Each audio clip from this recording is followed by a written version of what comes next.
గుల్లలు. ఇవి మనకి ఎప్పుడూ నదుల్లోనే కనపడుతూ ఉంటాయి. కానీ ఈ జీవి ఆ గుల్లల యొక్క సుగంధం తీసుకుని దానిని పొందటానికి ఇక్కడ అక్కడ తిరుగుతూ ఉంటుంది.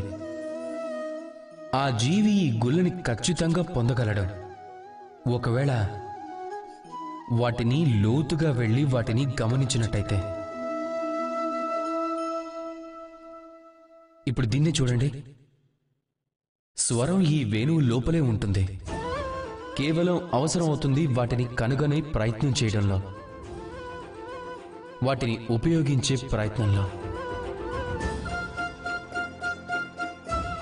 అలాగే ఇదే విధంగా ఉంటుంది మనలోని శక్తి.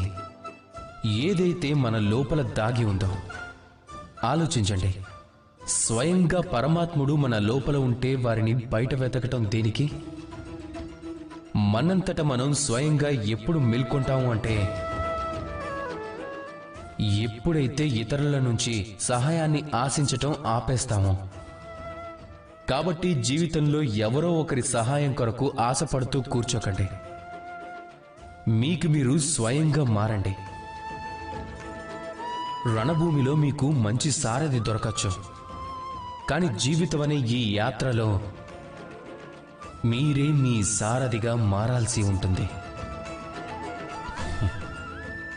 రాధాకృష్ణ.